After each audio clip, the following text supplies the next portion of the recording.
Baik, saya akan jawab pertanyaan pertama.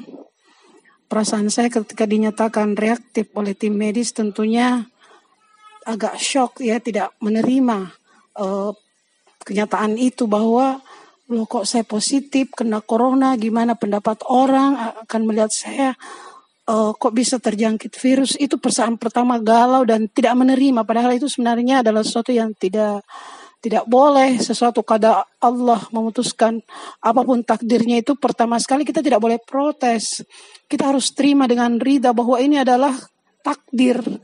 Jadi jangan kita memprotes bahwa ya Allah, dosa apa yang aku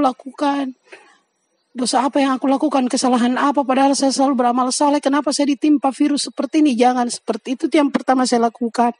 Pertama yang saya rasakan bahwa tidak menerima, dan perasaan tidak menerima itu setelah kita disadarkan, barulah saya sadar bahwa kita harus menerima kenyataan ini dan baru lega. Itu yang dikatakan sabar dalam menerima sebuah cobaan dari Allah Subhanahu wa taala. Jadi itu menerima itu takdir, jangan protes karena semakin membebani mental kita memikirkan. Tetapi itulah yang dikatakan ridha. Yang kedua, di saat menjalankan isolasi mandiri, disitulah puncak. Saya sudah sadar bahwa sepertinya, tapi tidak yakin juga karena kan bagaimanapun juga informasi tentang virus ini sudah luar biasa. Kita semuanya sudah tidak ada lagi yang tidak paham apa itu virus dan gejalanya. Makanya setelah saya merasakan ada gejala seperti itu, saya segera melakukan isolasi dengan kesadaran sendiri. Anak-anak saya sudah mulai batasi dengan mereka, tidak ada yang masuk kamar saya. Dan saya katakan mereka bahwa saya ini lagi batuk, saya lagi demam, jangan ada yang dekat karena sepertinya menurut informasi ini ada gejala corona. Tapi belum yakin kan, belum ada juga secara ini terbukti. Dan anak-anak pun mulai paham. Jadi mereka itu alhamdulillah tidak ada yang terjangkit selama saya ada di rumah. Karena mereka tidak melakukan kontak langsung dengan saya. Tidak ada yang masuk kamar. Mereka hanya mengantarkan makanan dan dia simpan di pintu dan saya makan, dan begitulah yang terjadi. Kemudian yang paling menyedihkan itu saya karena pas di hari pernikahan anak saya, dia mau ke Mandar menikah, saya tidak bisa melakukan apa-apa karena sebenarnya saya bisa bangkit dan bangun, tetapi sangat lemah, tidak batuk terus, menggigil. Akhirnya saya bilang kau berangkat saja dengan doa nak. Jadi dia diantar dengan anaknya nikah di sana. Nikah kembali saya tidak lihat, tidak ada apa-apa, tidak ada hubungan karena saya sibuk dengan diri saya, dengan batuk saya, dengan demam saya di rumah saja. Dan kemudian setelah itu seminggu atau kira-kira 10 hari saya melakukan yang namanya isolasi mandiri di rumah. Saya sudah mulai merasakan tenang, sudah mulai reda itu batuk dan sudah tidak lagi menggigil. Jadi saya pikir saya sudah sehat alhamdulillah. Tapi anak saya masih di Mandar mereka, jadi mereka belum pulang yang satu. Setelah itu saya sudah ke kampus hari itu. Saya sudah masuk kampus bekerja 1 hari. Tiba-tiba saya merasa lemah lagi. Lalu saya telepon beberapa kenalan teman dekat. Dia mengatakan lebih kau check up. Dia tidak bilang kau pergi swab, dia kau check up saja. Kira-kira apa? Tapi saya sudah sembuh dan saya sudah sehat dan tidak ada lagi kekurangan apa-apa. Tapi kemudian saya teringat sahabat kita di IMIM, seorang mubaligat dan seorang dokter dan sangat dekat dengan saya, Ibu Dr. Fitria. Saya telepon beliau. Saya bilang, saya sebenarnya curiga, saya pernah ada gejala virus corona. Gimana pendapat? Tapi saya sekarang sudah sehat, sudah alhamdulillah tidak kekurangan apa-apa. Tapi Dr. Fitri dengan tegas mengatakan kau harus swab. Saya bilang gimana caranya swab? Setahu saya swab itu biayanya mahal. Jutaan kan? Kalau rapid ya murah dan mungkin bisa gratis. Tapi swab kan mahal. Dia bilang gini, Ibu Fitri yang ngomong, saya tetapkan PDP. Apa itu lagi PDP? Pasien dalam pengawasan. Kamu datang, kau kirimkan kamu punya KTP, lalu kau PDP langsung di swab di rumah sakit bagian COVID. Saya ikuti nasihat beliau. Jadi saya di sana di swab. Swab itu seperti apa namanya? Kalau kita menggirit telinga itu membersihkan telinga, cuma dia agak panjang tangkainya karena dia harus masuk 15 cm ke hidung, dan 15 cm juga harus masuk ke tenggorokan dari mulut. Itu yang kemudian dikorek terus. Itu yang namanya swab. Setelah swab itu kemudian dia bilang tunggu 3 hari atau 4 hari hasilnya. 4 hari kemudian saya dapat terima dari Dinas Kesehatan Provinsi. Saya ditelepon. Dia bilang, Ibu, ini dengan data itu kan saya tadi KTP. Dengan data itu mengatakan Ibu dinyatakan positif. Bayangkan, orang di Dinas Kesehatan yang menelpon saya tunggu teleponnya Ibu Fitri yang menelpon atau orang rumah sakit. Atau dari dinas, dia bilang mengatakan kamu positif corona. Karena memang sebenarnya dari awal memang saya mau dari awal memang saya mau melakukan tes swab. Karena gejala itu saya ada sedikit keraguan bahwa ini kayaknya gejala corona ini. Tapi saya berpikir kalau saya pergi swab pada saat itu anak dua ini pasti akan terikut ODP. Makanya saya tunda. Kalau terikut ODP kasihan rencana perkawinan mereka pasti batal karena terseret. Makanya saya tunda. Terus saya kasih tahu sama Ashraf, kamu enggak usah sesali mau pergi swab. Terus dia enggak setuju. Dia bilang gimana saya dengan masyarakat? Pasti saya dituduh juga terinfeksi. Saya bilang kamu diam saja. Tawakal Allah. Saya pergi. Enggak usah kamu antar saya. Terus mereka menawarkan ambulans untuk menjemput saya. Enggak usah. Saya enggak bisa bawa mobil tentunya. Jadi saya pakai Grab. Saya pesan. Saya naik Grab. Alhamdulillah dapat Grab. Dan Grab itu ternyata sudah sangat paham juga yang namanya corona. Jadi saya naik di mobilnya, mobil itu sudah dia bilang mobil ini sudah sudah disiram dengan desinfektan, Bu, dan antara kita dengan sopirnya itu sudah ada pembatas plastik. Jadi aman sekali. Saya alhamdulillah dapat Grab seperti itu. Lalu dia drop saya di UGD, saya masuk rumah sakit dan ternyata Ibu Fitri sudah menyiapkan saya satu kamar VIP di lantai 2 Baji Ada. Nah, saya langsung masuk di situ. Masuklah, itulah yang namanya ruang isolasi. Saya bayangkan ruang isolasi seperti apa ya. Ruang isolasi adalah sebuah ruangan yang besar yang terdiri dari kaca, tidak bisa orang masuk, siapapun makhluk tidak bisa masuk kecuali dengan izinnya, dan masuk orang masuk di situ pakai ODP, pakai alat pelindung itu, apa istilahnya itu? Alat pelindung diri, APD, harus menggunakan itu. Jadi pemandangan itu suster, dokter itu kita tidak kenal siapa dia karena pakaian APD itu dan serem juga. Nah, itu sudah saya lewati 20 hari di tempat isolasi. Mereka selalu mencek suhu, nafas itu, karena gejala yang paling rentan untuk orang yang corona itu adalah sesak. Ya, kalau sesak itu kenapa? Ternyata virus itu bekerja dalam tubuh kita. Saya amati semua obat yang diberikan kepada saya itu, setiap ada obat saya tanya ini obat apa? Karena saya mau tahu obat apa sesungguhnya obat corona. Ternyata tidak ada obat corona. Obat yang lain itu, obat-obat yang dikasih itu kalau dia kasih resep saya langsung buka Google. Kegunaannya obat ini apa? Ternyata ada kurkum kunyit dalam tablet. Oh, tapi itu bukan obat corona. Orang-orang di luar sana mengatakan paracetamol itu obat corona. Itu bukan obat corona, itu hanya obat penurun panas, obat demam. Jadi sama sekali belum ada obat corona. Obat-obat yang kita konsumsi itu hanya untuk memperbaiki kekebalan tubuh. Itu kesimpulan saya. Jadi menghadapi corona hanya dengan imun tubuh kita.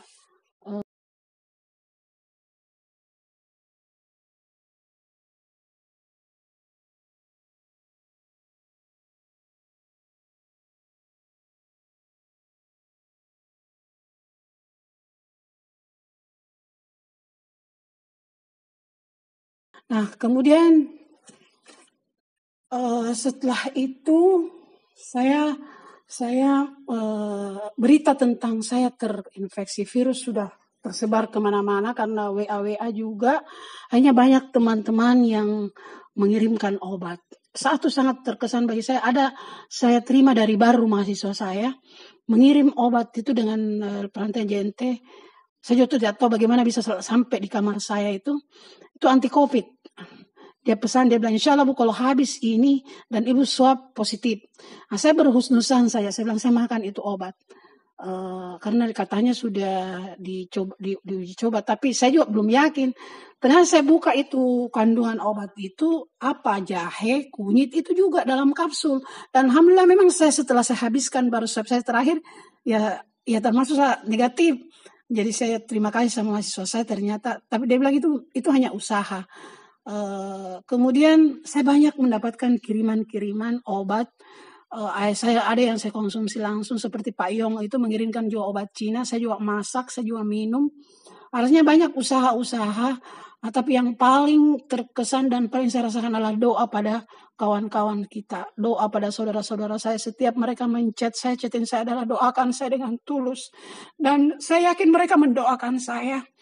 Jadi doa dari dalam diri kita itu yang paling perlu kita perhatikan. Di dalam masa isolasi itu kurang lebih 20 hari adalah betul-betul saya merasakan bahwa ini Allah memberikan cobaan dan Allah ingin mendekatkan kita dengan dirinya. Jadi tidak ada lagi dunia kita, tapi tetap juga saya bekerja.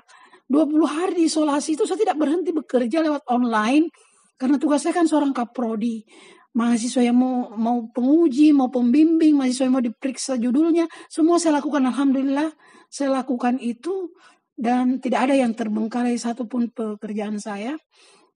Tetapi hubungan kita dengan Allah, karena kalau kita diserang sesak, di situ baru sadar bahwa saya ini sakit. Kalau sesak itu dan kadang tidak bisa bernafas. Nah kalau sesak itu saya sudah terpikir sesak. Saya ada ayat yang mengatakan iza balagatil hulukum. Kalau nafas itu sudah sampai pada tenggorokan, itu adalah suatu tanda sakratul maut. Itu yang teringat di benak saya. Jadi kalau sesak itu datang, alhamdulillah masih sampai di batas dada, belum sampai di tenggorokan kayaknya. Tapi kalau naik bisa sampai ke tenggorokan, ini gimana caranya ini kalau malam menyerang, lantas saya mati. Yang saya bayangkan adalah saya tidak diapa-apain, langsung dibungkus dengan plastik, langsung dibawa turun di Tamayang Mumi, kemudian tanpa kafan, kemudian disalati, dibawa langsung ke Macanda. Itu yang terpikir bagi saya kalau sesak itu menyerang saya. Jadi apa yang saya lakukan karena biasanya sesak itu biasanya menyerang di waktu malam-malam. Saya sudah siap-siap, biasanya jam-jam habis menjelang maghrib itu sesak sudah datang. Saya lakukan, saya memang mandi. Kalau badan saya kuat, saya memang mandi wajib. Artinya mandi keramas, tayamum, mandi keramas, mandi seperti memandikan jenazah kita sendiri. Lalu saya baring di ini, sudah tidak ada lagi hubungan apa-apa, hanya istighfar, tasbih di samping. Lalu saya pasang oksigen. Karena oksigen saya sudah belajar bagaimana memasang diri oksigen kalau datang sesak. Lalu setelah saya pasangkan oksigen dalam diri saya online perawat bahwa tolong kalau 1 jam ke depan saya tertidur, oksigen saya dicabut. Siapa tahu saya terus. Nah, jadi saya lega pada saat berapa malam saya lakukan seperti itu. Jadi saya pasang oksigen, saya sudah dalam keadaan memandikan diri saya. Besok qadar Allah saya meninggal, saya sudah dalam keadaan wudhu dan terserah mereka hanya tidak mengafani lagi saya, tidak memandikan saya lagi. Mereka tinggal memasukkan saya ke plastik, lalu saya ditayamumi, baru saya dibawa ke Macanda. Itu yang terbayang selalu tiap-tiap malam, Pak, kalau datang sesak. Hanya itu yang bisa kita lakukan dan tawakal penuh. Tetapi tidak putus pengharapan. Kalau jam 4 malam saya terbangun, alhamdulillah saya masih hidup. Sudah tidak ada lagi alat-alat medis yang terpasang di badan saya, infus saya. Alhamdulillah saya bangun tahajud tengah malam, memohon kepada Allah kesembuhan. Ya Allah, kalau memang saya ditakdirkan meninggal, jangan saya ditakdirkan meninggal di rumah sakit, tapi bawa saya keluar ya Allah. Dan kalau memang Engkau mengizinkan saya hidup kembali, beri saya kesembuhan. Dan ternyata Allah Subhanahu Wa Taala mengabulkan doa itu. Dan doa-doa ketika saya sakit seperti itu, saya rasakan betapa dekatnya kita dengan Allah. Kalau sebelumnya ini kita dalam keadaan sehat, berdoa biasa-biasa saja. Tetapi ketika betul-betul menyembuhkan kesembuhan, seakan-akan menyatu kita dengan Tuhan. Jadi saya katakan satu hikmah pengalaman di dalam menghadapi. Sebenarnya corona itu tidak terlalu parah. Cuman karena informasi yang sangat menyeramkan ketika kita mendengar itu, lalu ketika kita kena itu yang memicu bagaimana kegalauan dan bagaimana ketakutan kita. Pas setelah saya melalui ini, sebenarnya corona itu enggak terlalu menyeramkan. Penyakit flu biasa saja, tetapi karena itu yang terlalu ketakutan, yang terlalu berlebihan dari kita sehingga menghadapinya, itulah yang membuat kita lemah imun kita. Sebenarnya sama dengan influenza, cuma itu saja satu sesak. Tapi kalau kita punya penyakit yang ada dalam tubuh kita, umpamanya penyakit penyerta yang ada dalam tubuh kita, umpamanya kita diabetes. Nah, itu yang memperparah. Kalau umpamanya kita ada ginjal atau ada jantung atau organ, itu yang memperparah penyakit, sehingga itu kadang yang membawa kepada kematian. Corona sendiri bukan, ini saya sudah membaca juga bahwa corona itu bukan penyakit yang mematikan, tetapi yang mematikan itu kalau ada penyakit dalam diri kita yang ketika virus itu masuk, nah itu yang memperparah dan itu yang membawa kematian. Seperti baru-baru ini kawan-kawan kita, Ibu Salma ya, saya keluar dari rumah sakit 1 hari, kemudian besok beliau meninggal di ICU, dalam isolasi juga. Nah, ternyata Ibu Salma memang memiliki penyakit, sebelum dia kena corona memiliki penyakit vertigo dan asma. Kalau saya sebenarnya juga punya penyakit, tapi tidak terkait dengan organ, hanya penyakit HNV, yaitu dikenal dengan saraf terjepit, tapi tidak terlalu ini pengaruhnya. Nah, jadi itulah, jadi corona itu hanya memicu sebenarnya,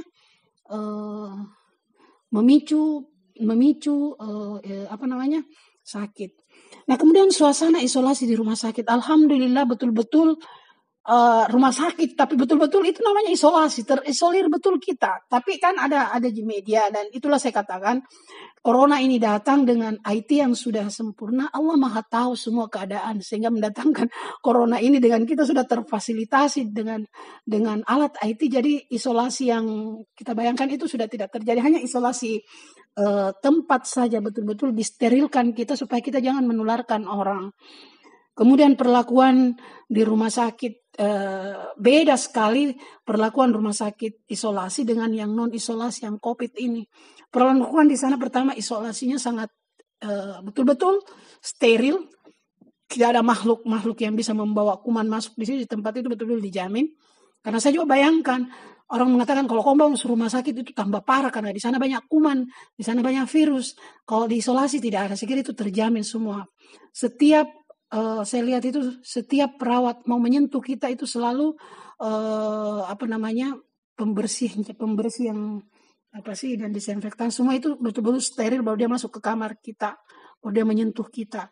Kita juga sebelum kita diperiksa berinteraksi dengan perawat itu dia suruh kita pakai masker apa semua. Jadi perlindungan diri itu semua dari dua belah pihak sudah terlaksana. Kemudian gizi juga, ini salutnya. Biasanya kan kalau kita masuk rumah sakit yang kita bayangkan bagaimana masakan rumah sakit. Ternyata di isolasi COVID ini betul-betul karena dia tahu bahwa yang namanya orang yang terinfeksi corona itu yang dipentingkan adalah gizi. Jadi saya lihat itu betul-betul makanan yang kita masuk mulai dari sarapan, makan siang dan makan malam itu betul-betul gizi itu terpenuhi. Susu, telur, daging, sayur itu dan dipantau. Kita harus makan semuanya. Susu jadi fit kita di dalam. Itu yang karena hanya dari situ saja sebenarnya cara untuk memberikan pertahanan tubuh imun lewat gizi. Jadi dan tidak ada orang luar bisa bawakan kita makanan. Tidak ada orang luar bisa makanan, karena makanan yang dari luar yang dibawa dari mana itu kan kita belum tahu. Kalau saya lihat sudah dibawa pengawasan oleh tim gugus di rumah sakit. Jadi saya sangat berterima kasih juga di tempat ini saya pada tim gugus di bawah koordinasi pemerintah kita yang selama ini banyak suara-suara sumbang bahwa COVID ini adalah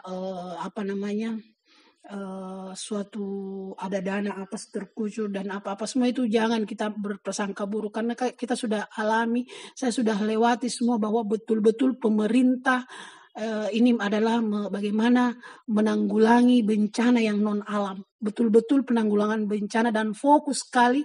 Memang dana itu terkucur karena dibutuhkan dan saya kira pengawasan di sini juga sangat ketat bagaimana dan saya sendiri yang sudah merasakannya sudah bersyukur dan berterima kasih kepada apakah tim gugus atau apa saja dari semua yang berkompeten dan memiliki keterkaitan dengan penanggulangan virus ini, saya berterima kasih kepada mereka, mulai dari perawatnya, dokternya, tim gugusnya, manajemennya itu sudah luar biasa mereka, dan manajemen yang rapi. Jangan kita melakukan biasanya ada suara-suara sumbang bahwa mereka itu mau uang, mau apa, konspirasi apa segala. Jangan kita lakukan itu seperti itu. Kita harus berhusnuzan dan kita doakan mereka tulus bekerja, betul profesional. Itu yang pengalaman saya berinteraksi dengan mereka. Apalagi ya. Kemudian bagaimana upaya agar bisa sembuh dengan cepat? Ya, makan makanan yang bergizi. Dan kita yang harus melawannya. Jangan menyerah bahwa saya kena ini lemah, tidak. Kita yang harus lebih menguasai. Jadi tubuh dan semangat kita. Makanya teman-teman semua itu kalau mereka chat semangat, Ibu, semangat. Karena itu semangat dan keyakinan bahwa saya harus sembuh. Ini hanya cobaan, ini harus yang saya lalui. Jangan menyerah bahwa saya mau mati nih, jangan seperti itu. Itu yang memberikan kita imun, kekuatan tubuh, semangat.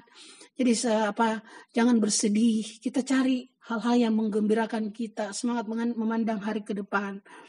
Kemudian setelah dinyatakan sembuh, tentunya pertama sekali adalah syukur kepada Allah Subhanahu Wa Taala. Karena untuk sembuh dinyatakan negatif itu juga tidak gampang karena harus melalui swab yang berulang-ulang.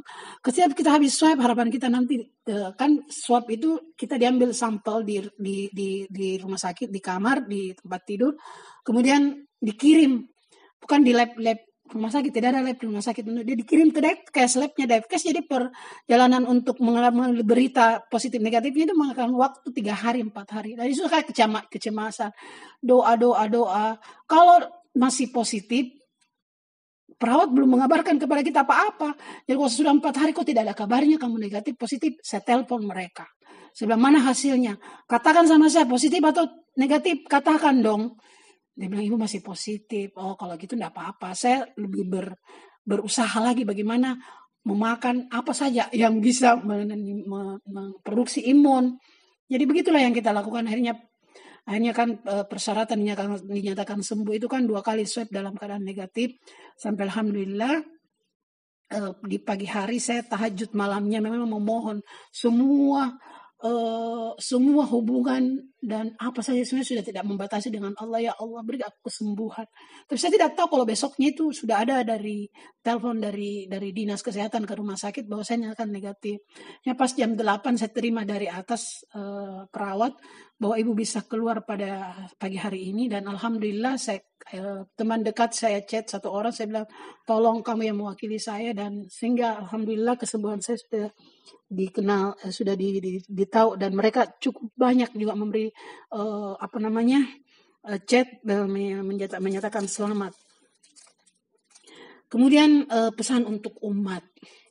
Pertama, karena ini adalah wabah dan kenyataannya itu ada, maka kita harus yakin itu ada. Jangan mengatakan bahwa kita ini orang beriman, jawab tidak. Virus itu adalah benda yang tidak mengenal kau beriman atau tidak. Jadi kita harus melaksanakan protokol kesehatan. Ini istilahnya kan artinya pakai masker, menjaga jarak, menjaga kebersihan, itu yang kita harus patuhi. Saya masker karena sekarang kan penularan virus itu bukan lagi dari droplets tapi sudah airborne, artinya di udara ini kalau ada orang. Makanya orang yang batuk, demam itu jangan sembarang meludah, karena meludah itu kemudian turun ke tanah, kemudian dihembuskan oleh udara, dan udara itu kemudian bergerak di sekitar kita dan kita hirup. Nah itu, jadi karena dia sudah melakukan penyebarannya seperti itu. Jadi tolong selain memakai masker, patuh masker, kemudian jarak, kita jaga jarak ya, walaupun kita anak-anak kita jangan terlalu dekat juga. Biasanya kita memeluk mereka, tidak usah itu dilakukan. Kemudian 1 meter itu memang kalau kita berbicara sama orang harus pakai pelindung. Jadi kita patuhi semua apa yang dilakukan. Oh, ini jangan mengatakan, saya kan beriman, saya kan dekat dengan Allah, Allah lebih melindungi saya. Iya, tapi harus sebab-sebab itu kita juga harus jalani. Dan terakhir adalah doa. Ada 2 doa yang sangat praktis kita baca. Ketika kita keluar berinteraksi atau apa saja, itu doa 2 orang itu sudah banyak yang memberi saya. Agim juga banyak menyiarkan itu doa untuk kita semuanya. Yaitu a'udzu bikalimatillahi tammah min syarri ma khalaqa. Artinya aku berlindung dengan kalimat Allah dari kejahatan apa yang merusak dari ciptaannya. Itu yang pertama. Yang kedua adalah bismillahilladzi la yadurru ma'ismihi syai'un fil ardi wala fis sama'i wa huwas samiul alim. Doa ini adalah pertama bismillah dengan atas nama Allah. Kalau kita menyertakan nama Allah, la yadurru ma'a ismihi, tidak akan mendatangkan kejahatan, keburukan bersama namanya. Ya, apapun di langit dan di bumi dan sifatnya Asmaul Husna adalah huwas samiul alim, dia maha mendengar dan maha mengetahui. Jadi doa itu kita yakini. Saya ulangi kembali. A'udzu bikalimati, aku berlindung. A'udzu bikalimati tammah. A'udzu bikalimatillahi tammah min syarri ma khalaqa wa min syarri ma khalaqa. Yang kedua adalah bismillahilladzi la yadurru ma'ismihi syai'un fil ardi wala fis sama'i wa huwas samiul alim. Saya kira inilah mudah-mudahan ada manfaatnya, jadi ada ikhtiar dalam diri kita dan kita sambungkan dengan doa, insya Allah mudah-mudahan Allah menjaga kita. Kalaupun sudah kita lakukan dan kita juga terkena ini, kita terima ikhlas bahwa kita sudah melakukan ikhtiar dan ini adalah cobaan kata dari Allah Subhanahu Wa Taala. Jangan memprotes, terima dulu dengan sabar, terima dengan penuh ridha kepada Allah, lalu kita melakukan ikhtiar bagaimana menyembuhkan. Itulah yang saya lakukan, pengalaman saya. Terima kasih Pak Ishak. Assalamualaikum warahmatullahi wabarakatuh.